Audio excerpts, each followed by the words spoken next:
Welcome to the AUANews Inside Tract podcast. Today's Inside Tract podcast is part of the Voices series, which is brought to you by the Diversity, Equity, and Inclusion Committee. Here we'll be joined in conversation with committee members, AUA members, and urologists from around the world to discuss how to build a strong, vibrant, and diverse urological community. Thank you for listening to Voices. I'm Dr. Rachel Mann. I'm a reconstructive urology fellow at the Lahey Clinic and chair of the AUA Residents and Fellows Committee. I'm happy to join you today as host as we talk to Dr. Gabriela Gonzalez, a resident physician at the University of California, Davis, member of AUA's Diversity, Equity, and Inclusion Committee, and author of recent AUANews article on the importance of resident participation. Thank you, Dr. Gonzalez, for joining us. Thank you for having me. I'm really excited to talk with you all today about, why resident participation is so important and how we can encourage, further residents to participate within the AUA. Awesome. So we'll dive right in. You're a resident who's serving on an AUA committee who has authored an article for AUANews. What sparked your interest in this topic? What inspired you to get involved specifically with the AUA and write an article on this such an important topic? Well, prior to residency, I had a lot of leadership experiences at the undergraduate and medical school level, and some of that also involved working in pipeline programs for underrepresented students, whether it was for them to enter college or to inspire them to pursue field in medicine, whether that was dentistry or medicine. So overall, I felt it was a natural transition to kind of be proactive about pursuing opportunities and leadership. Interestingly, when I was a medical student, I initially I'd do primary care, primarily because a lot of the advocacy work and leadership that I had seen some mentors of mine pursue. But then I realized that within surgery, there's also space for that, and even within urology. And so when I was doing my rotations, I really fell in love with the clinical and surgical aspects of urology. And then I started to notice, hey, within urology, there is a need to have more leadership, to have more diverse urologists. And that inspired me to pursue the field and help promote change. So I think since I was a medical student, that's what also attracted me. Knowing that within surgery, I can make a difference. And then, I was very fortunate to have supportive mentors who, when I tell them, hey, I want to get involved in this committee or this project, and if I have any doubts, they usually are the ones motivating me or saying, definitely can do it. I think because we all sometimes second guess ourselves or say, we have experiences, but I'm just a resident. I do remember thinking that when I was applying for the committee, I knew I had a lot of experiences to contribute, and I was hoping to learn from other committee members as well within the AUA and other AUA members. And I talked to my mentor, Dr. Jennifer Anger, and she was really supportive about it, encouraged me to apply and kind of helped me kind of get rid of those negative thoughts or doubts, and realizing that I really didn't lose anything by applying, right? It was an application, and the worst thing that could happen is no, or right, or I find other opportunities. So that's really what inspired me. And I think once you start, you realize that there are a lot of things you can get involved with, and the things just keep coming. And so it's been a really rewarding experience. And was that something you looked for when you were applying to residency programs? Were you looking at which programs you felt like supported a diverse environment? Was that kind of in the forefront of your mind? I did. I would say, since I had applied now, I think the field has changed a lot in many positive ways. And so I did look for that, either for the resident composition to be diverse or a diverse city, diverse health system. I think for me, that was very important. Also, my first language is Spanish. And then so I did want to be able to utilize, and my additional skill set while taking care of patients and being able to communicate with, Spanish-speaking patients and help them understand urologic conditions. So I wanted to train while using my other language to learn how to discuss these topics as well with patients. So I definitely look for that. That's awesome. it's inspiring that you took this and spun it into a positive thing. Like, hey, I see this need, and I'm gonna put myself out there and be a catalyst for change in this area. That's really pretty awesome. You wrote in your article, and I'm going to quote you, it's never too early or too late to get involved in opportunities that can foster skills and growth and improve patient care. So what advice would you have for a resident who might be struggling or might be hesitant to put themselves out there as you have done? Mm-hmm. Well, first, I would say it's normal to be hesitant. We spend so much time working in the hospital, and sometimes we don't have a lot of bandwidth or additional time, or we're unsure about how we can use our experiences to act in a meaningful way. And I think, as I mentioned earlier, often the worst thing that could happen is you don't get a position, or you don't get that position you're applying for, but another opportunity becomes more available, or you get the position, right? And then more doors continue to open up for yourself. And what I would really encourage my fellow colleagues is that, there's many opportunities available, and a lot of urologists who are willing to mentor trainees who demonstrate interest. And often it's just demonstrating that interest, right? Asking or putting yourself out there. And I think for the most part, all the urologists have been trainees themselves. So they know they know our limitations of time and commitment. And so I think the expectations, are realistic because they've all gone through it before us, right? So they understand that we're trainees first, we're in the hospital first, there's cases that may run over, so you may not make it to our meeting. And so, and that's even for them, right? They have things going on as well. But for example, there was the NERP preceptorship program, which focuses on reconstructive urology. I found out about that last year after it had already happened. And then, this time around, I was proactive about figuring out what time of the year that was going to be, and ensuring that, my program director was notified about the nomination form. And so I just reached out to one of my colleagues at the Cleveland Clinic and, can you figure out when this preceptorship is going to happen this year? Just because the year before I didn't know.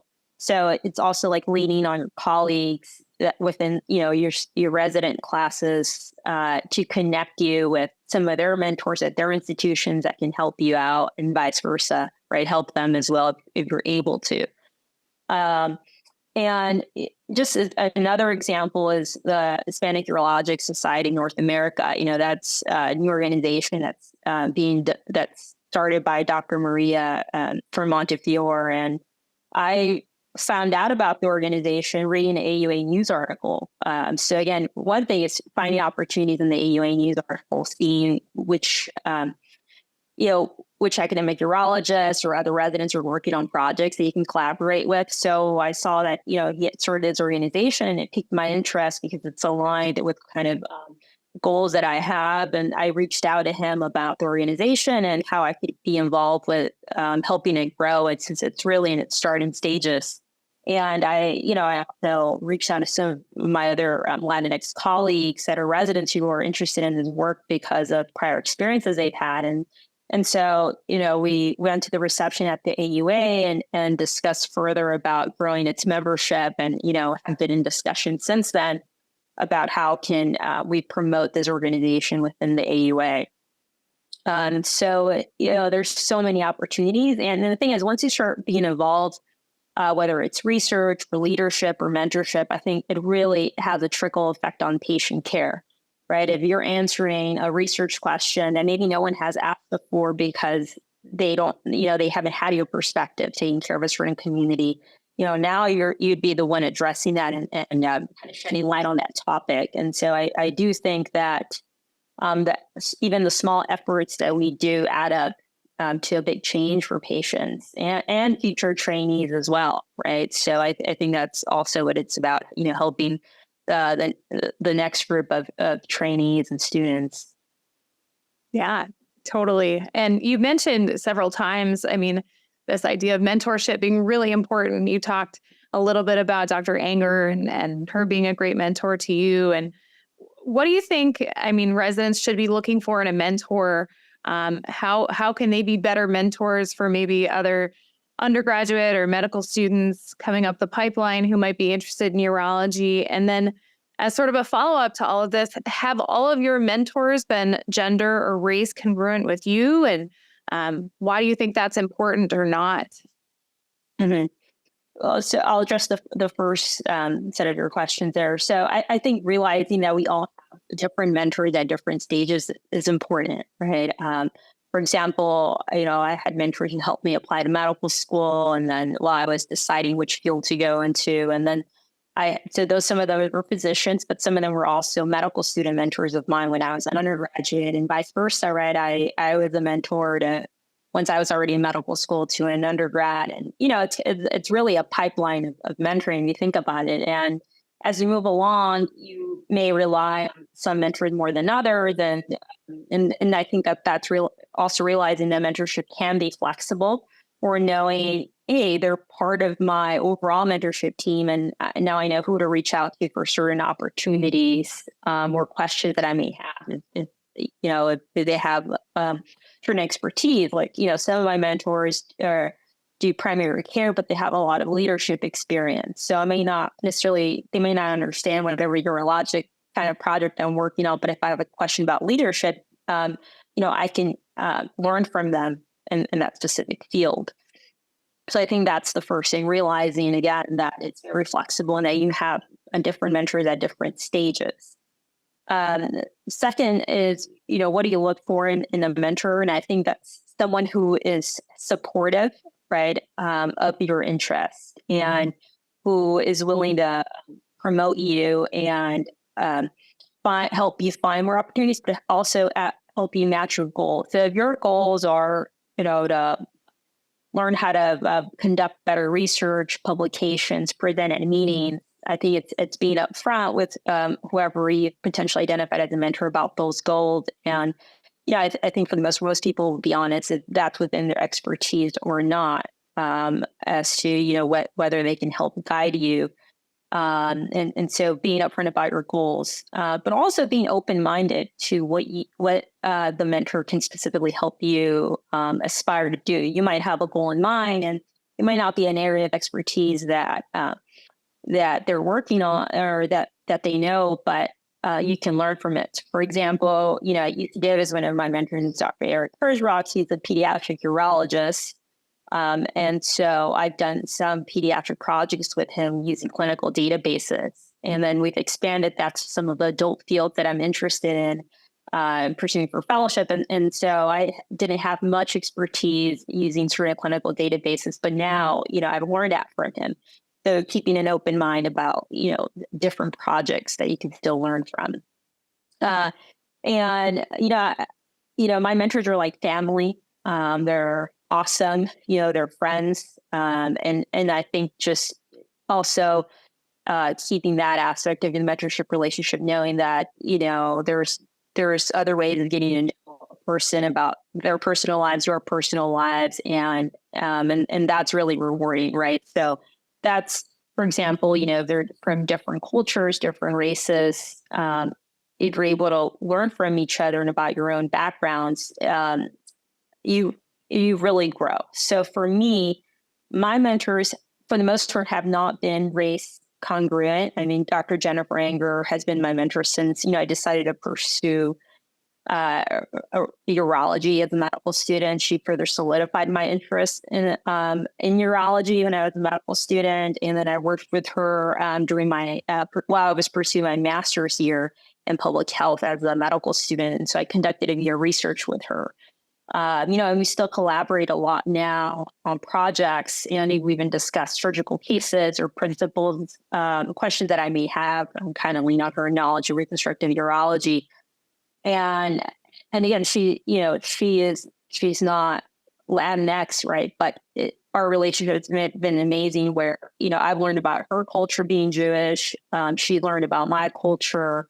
And it's been really supportive. And I think that's amazing, right? Because even though sometimes you think, or there's literature to say that to support that perhaps race concordance is important. And I think maybe for some things it might be, right? It might make it easier for a trainee to reach out to someone if they identify, right? It might help with breaking the ice. And there is advantages to that, I think, in some ways. But again, I think keeping an open mind. And then once you make it to the stage where you can be a mentor, and you can reach out to students or make yourself available to trainees that may be from similar backgrounds, ethnic backgrounds, whatever, whatever it may be that you personally connect with the trainee and being able to then mentor them.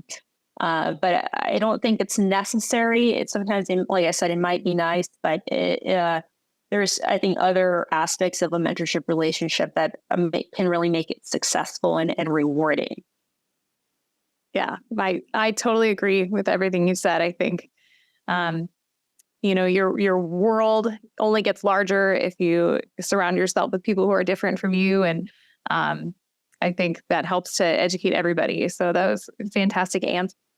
And if I can add one more thing I forgot to mention is, I've never felt uncomfortable talking to them about the highs and lows of being an underrepresented surgical trainee.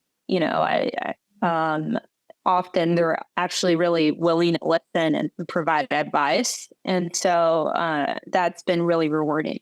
So I think sometimes as a trainee, you might be afraid to share certain things or bring some topics up, but people, I think really are trying to do the best thing for you as a mentee, and they really look out, and it's been a really great time having a very good support system.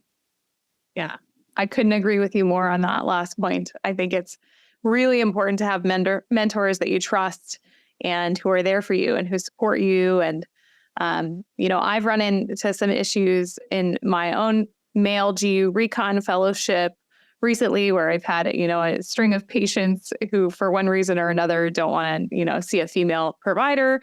And I've had just an incredibly supportive male mentor who's really had my back and understood. And it's been really great. So amazing. That importance is key. I want to ask you a little bit about your personal research. So you write in your article that research involvement is so important, and that is something that can help foster a relationship with mentors. What kind of research do you do, and how can residents get more involved? Mm-hmm.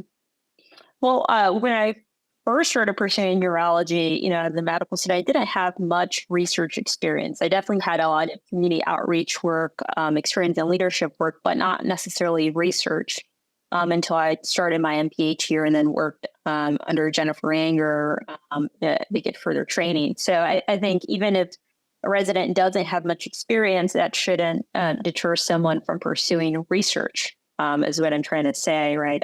If you put yourself out there, you can definitely learn skills. And when you have so many, experiences as trainees, residency, really teaches you to be resourceful. So you don't need to have a lot of experience. I think you just need to have the interest and willingness to meet deadlines, be early with deadlines, have fast turnarounds. And then when your research project mentors provide you edits, really review them closely. I think that's how I learned a lot on how to improve my scientific writing or how to conduct better research, formulate better research presentations from their feedback, and paying close attention to reviewing those edits that, they do spend a lot of time on because they care and want to see their mentees kind of develop skill set, right, and learn from their expertise. And then, once you start producing research and you present at conferences, you start learning from presenters at the meetings or questions that moderators or guests at the conferences ask you. So I think that's another area where you learn more about, your project and what you could have done differently or what you did really well. And you also learn from the other presenters at the meetings about, what questions are being addressed, how are they asking them, what kinds of databases are out there. So I think those are all really great things, in these processes of starting research, even if you don't have anything, because then you end up being able to present at meetings and learn from all the subsequent steps. Initially, I started with a lot of qualitative research with Dr. Anger. And then, as I mentioned, most recently, I started doing clinical database work, which has been a little bit different. So, I work directly with patients on patient interviews, more digital qualitative work now more recently with the databases. And like I mentioned, one experience has led to another. So I've just been really open-minded about the different research possibilities. I kind of know, what I'm stronger at just because of what I've done so far, but I do keep an open mind about different ways of answering, different methods of answering different questions. And it is a little struggle at the beginning, right? You're learning how to use coding for procedures and looking that up. But once you get the hang of it, you start realizing, okay, how can I apply this now to a different GU topic that I'm interested in? And so once you build the skill set, it helps you understand other projects. And additionally, I would encourage residents to just browse even online on the AUA resources to find AUA grant support or industry partners that offer grants for residents. That's always a good resource. And, the AUA does have research resident awards. And they also have the LEAD program, which was a new initiative. I think they're going to revamp it for the next application cycle since it wasn't offered this past cycle. And then additionally, AUA offers research databases, which a lot of faculty have access to. And so being aware of, if it's a quality database or whatever your interest is, you can figure out, well, who has access to this database or how can I get access to it? And that's also another great way of finding research opportunities. And again, if someone at your institution isn't necessarily investigating an area of interest, you can always ask your faculty to connect you or a resident colleague or, someone who's in fellowship and express your interest. I think people are always willing to have help on projects. It's always nice to have a different set of ideas. And so, your research mentor or project doesn't necessarily have to be at your institution. I think that's also a lot of cross collaboration generates new ideas. And so being creative about looking elsewhere as well is another great option. Even, there's research related leadership projects and quality improvement. So it doesn't all have to be, databases or patient related, or if you really like bench research, I think there's also opportunities for that. Totally. And I know that you're currently leading a study about the Latinx urology trainee experience. Can you give us a sneak peek into this research? Definitely. Cool. I'll try not to disclose too much. I was joking.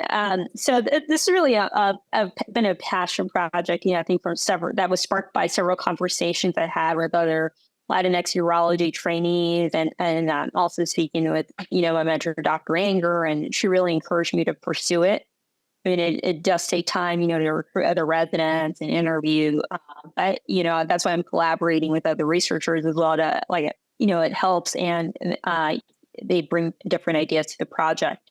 So the idea behind this qualitative project was to figure out, what are our shared common experiences as trainees, experiences about doubt, imposter syndrome challenges, or specifically how we overcame them, right? And then additionally, what are some of the positive experiences, some of the protective factors in residency that really keep you going, right? Many of the trainees mentioned advocating and working with Latinx patients or Spanish-speaking patients, and that population really being grateful and thankful for having us in the hospitals and taking care of them or being, their assisting surgeons. And so that was very rewarding. And then also, what are some of potentially the microaggressions that we are facing as underrepresented trainees to bring awareness, but also to figure out what can we do about these instances, right? And maybe programs don't really know that these events happen because we're so busy and, you just learn how to deal with things. And bringing it so that program leadership also know that these are things that occur for us commonly and how they affect our training. So not only are you focused right on doing the surgery and the patient, but on other external factors that can make that even more challenging. And the third lady had a particular interest in capturing perceived mentorship quality and, how that influences career development, job choice, going into academics or private practice, fellowship exposure, right? Perhaps the hypothesis is if you have strong mentorship, you're able to maybe have a broader consideration for fellowship training or possibilities. Right. Whereas if you don't have such a strong support system, then perhaps you're just like, I just need to get through residency and I just need to get a job. Right. Or what are the other factors such as that, family understanding, family support of you being a urologist? For myself, I'm first generation. And so, the concept of residency in medicine, and, is very foreign for my family. And so having them understand what I do as a urologist or as a resident, it takes more explaining and sometimes they don't fully grasp everything. So how does that influence, our path in training and our decision making for our future endpoint career as an attending, like I mentioned, is that, having an academic position or not. And really, I think long term, if we want to continue seeing improvement in the diversity within urology, we ultimately have to see where our trainees ending up, right? Are they being involved in leadership, in academics? Because those are to be presumably, the faculty who would be training the next group of residents and helping recruit medical students into pursuing urology. So I think that's where, thinking about the pipeline, there's been articles also within the AUANews written about the leaky pipeline. So as you move along each stage, right, you start losing your attrition. And really, if some of our endpoints are, faculty diversity, we need to really figure out that last gap. What can we do differently? What are the current issues? And, our next stages are also to compare differences in this cohort by gender, right? So does gender have any influence on perceived mentorship and kind of the residency experience? That's such an important topic. And what's even more important is you're digging deep into this. You're doing the hard work. I wrote an article, co-authored an article with Dr. Talwar back in April. It was titled "Not Your Token." And it was a bunch of interviews with minority residents about their personal experience in the era of, every program wants to seem diverse. That's a hot button issue right now. But really, do they have the tools to support diverse residents once they enter the training program? So everybody could say, we're accepting, we want diverse residents. On paper, of course, every program could say that, but when trainees actually enter the workforce, what kind of resources are they being provided? If they have a encounter with a patient that's negative, if they're getting racist comments from, leadership, nursing, whoever it is, are they being supported? Are people having their back? Do they have mentorship? And you're really asking those tough questions and delving into this. So I really applaud you for that because there's such a need. I was amazed when conducting these interviews, the stories I heard from so many people about their experiences. So really good for you. And then, thank you. You're on all these committees, diversity, equity, inclusion committees. And it's such important work, but I want to ask you specifically about the minority tax. So, most of these committees will invite residents of minority backgrounds to be on the committees. Typically, these are unpaid roles, uncompensated time, and that can be burdensome, especially as a resident. Do you think there's a role for non-minority residents to be on these committees and to hear the discussions and to contribute? How do you think we can support diverse residents when they're asked to do, this important work, but it's also extra, usually uncompensated work? What are your thoughts on that? Yeah, those are all great questions. Well, first of all, I do think that trainees are not from underrepresented backgrounds, they can still be allies and participate. I do think there is a role for that. One, because, you would be putting yourself out there to learn more. And two, you'd be helping advocate for your colleagues who may be in positions where they don't feel they can advocate, right? And even by showing that you're supporting the cause, I think that also adds to the support system of underrepresented trainees. It shows, your willingness to learn and vice versa, right? I think as an underrepresented trainee, being on these committees, you can impart your experience because people may not be aware of how certain things impact trainees from our backgrounds while they're training.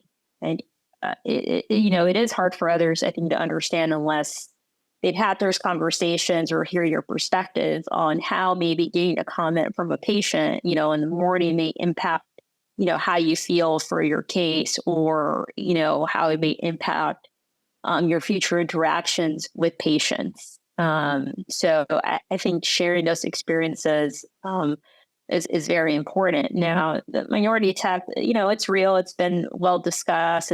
It's everywhere in the literature. Personally, I don't necessarily feel a minority task when I do certain activities. I do it because it's really a passion and a true interest. And honestly, that's at times what, keeps me going and kind of balances out all the other work. I think that's part of I find a lot of inspiration in it. But again, that might not be the case for everyone. Now, for example, I'm not saying I do every, DEI project within my health system or whatever that may be. I do think that there is a role for shared responsibility where, if there's different events that your, for example, residency program is hosting, or that the health system's asking for resident participation, I do think that, other residents can participate in the series on those different activities and not just say, oh, Gabby's, expert on DEI, or a lot of work, like let her take care of that, right? And I think it's showing your support, showing you do care. And sometimes trainees from different backgrounds from different backgrounds may bring up different concerns, and you can just be supportive, listen, or say, hey, I may not have experienced that, or I'm still trying to understand how that has affected you, but showing that they're supportive of your colleague, right? Of saying, hey, I've worked with you, but I know you as a person. What can we do to improve this, right? Or if you're rounding with a team, right? I've been in situations where, I was rounding with a male and a male attending, male co-resident, more senior than myself. I was either a second year or an intern. I don't remember at this point. And the patient assumed that I was in the nursing staff, and the attending corrected the patient and said, no, she's one of our resident physicians helping take care of you. We're all rounding as a team. And after the attending kind of debriefed about that, so that for me, that was an example, even though it's a small gesture, it shows that people are starting to become more aware and kind of speaking up for me, because I was just going to say, oh no, like I'm not a nurse, right? I wasn't really going to go into the details. I was just, trying to move on with the rest of the to-dos, but the attending took the time to explain my role, and that small gesture, can make a big impact on how that comment, how I process that experience, for example. And also, for a resident from an underrepresented background is feeling like they don't have a lot of support, and their bandwidth is kind of already maxed out, and they can't see themselves being involved in different activities. I would say for myself, being involved in committees and projects has really helped me build a support system within urology. Of mentors, team members, other urologists who I can reach out to, whether it's an email or a text about an issue, a question. And that has, made me feel a lot more sense of security, I would say, and encouragement. And so I do think that that's the other positive aspect of being involved, even if you think it's impossible. Or it's like sometimes you may find that having that extra support that maybe you don't have at your program or in your geographical location, or if you're away from family, it can really be invaluable, having that extra set of kind of team members backing you up. Yeah. That's awesome. Well, gosh, you've shared a lot of wisdom with us today. I really appreciate your time. You have any last minute thoughts, anything else you'd like to add about the importance of residents getting involved in this type of work? I would say, again, it's been extremely rewarding. One of I think the best decisions that I've made, and for any residents who have questions or concerns, I definitely can always reach out to myself. Even if I'm not a particular project or been received a certain grant, I can always help put you in the right connection with someone else who I may know. And again, just encouraging other trainees, whether it's even medical students or residents or fellows, I think to take a risk sometimes. It's putting yourself out there. And I think you'd be surprised at how you can really build a strong support system by being involved within the AUA, and finding the different resources. And if they're not there, how can you help create them and ensure that they're needed? Because, I think we all want, as a whole, to improve our field. Everyone has to kind of chip in and share their thoughts. So I think it's the really other rewarding aspect, seeing how you can help and collaborate with others to create, change and improving the field for the future generation of trainees and then subsequently patients. You're a rock star. You're awesome. I can't wait to see everything you do in the future. Thanks. Great. Thank you to the AUA News Inside Tract podcast for allowing this to happen today. And we'll see you next time. This has been Voices, an AUA News Inside Tract podcast, and is brought to you by the Diversity, Equity, and Inclusion Committee. For more information about the AUA's diversity, equity, and inclusion efforts, visit auanet.org/diversity.